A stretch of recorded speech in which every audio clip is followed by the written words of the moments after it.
Fundamental rights. Rights are the claims of the citizens of India over other fellow beings, over the government, over the society. Rights help the citizens to live a quality life and empower them. There are six fundamental rights: right to equality, right to freedom, right against exploitation, right to freedom of religion, cultural and educational rights, right to constitutional remedies. Let's discuss about these rights one by one. Right to equality.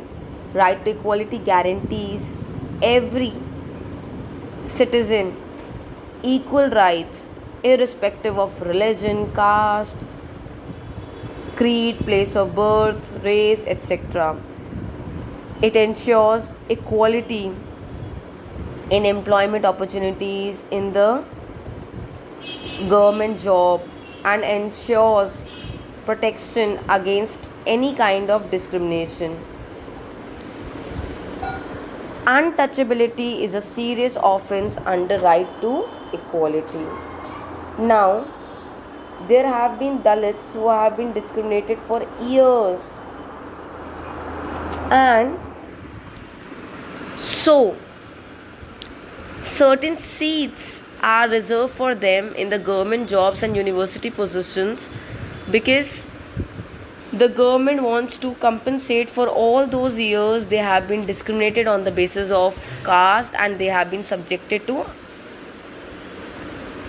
untouchability. Then right to freedom. According to this right, we all have freedom of speech, expression. We can assemble without arms. We have the freedom to form associations. We can practice any profession of our own choice. We have the freedom to reside in any part of the country. However, in the name of freedom of speech under right to freedom, we cannot spread rumors, instigate people against the government or against each other. We have the right to practice any profession, but that profession has to be legal. So, right to freedom has certain restrictions. We need to use this right very carefully. Right against exploitation. Right against exploitation states that human trafficking, beggary, and child labor are serious offense. What is human trafficking? Buying and selling of human beings, especially women and children, for immoral purposes. It is a serious offense. Beggary means when you make someone work without paying them any wage, unbonded labor. And child labor means the children below under 14 years who are made to work, especially in hazardous places like bangle factory, cracker making factory, railways, etc. Right to freedom of religion, that means we have the right to practice any religion, or we may say that we do not practice, propagate any religion at all. We may choose religion of our choice and there shall not be any discrimination on the basis of religion. Then cultural and educational rights.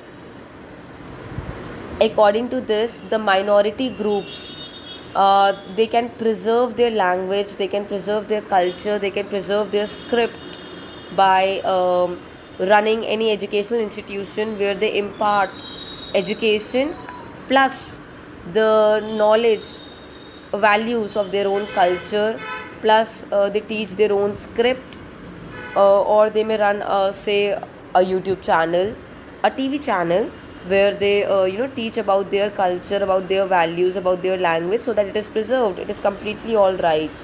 However, if it is a government run institution, then the government does not celebrate any kind of festival there. The government does not encourage any specific culture there, but then any cultural group can start their own educational institution where they impart education and they also give value about their own culture. they also profess their own culture. That is completely all right. Now, right to constitutional remedies. Dr. B.R. Ambedkar, who was the chairman of the drafting committee, said that it is the heart and soul of the Indian constitution, right to constitutional remedies. If any of our fundamental right is violated, we can approach the court. See, if any of our above rights, like right to freedom of religion, right to equality, any right is violated, say a person belonging to lower caste is being subjected to untouchability, then what should be done? Then that person can approach the court, and the court issues writs, the court issues orders to restore our fundamental rights. The court can punish the person. So if any of our fundamental right is violated, we can approach the court. So right to constitutional remedy is the most important fundamental right. It is rightly called the heart and the soul of the constitution, because if any of our fundamental right is violated, we can approach the court, and the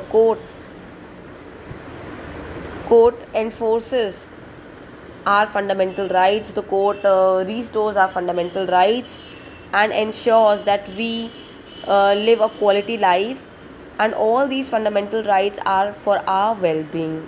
With this, I wind up, and I request all of you to prepare well for the coming test. Thank you and have a great day ahead.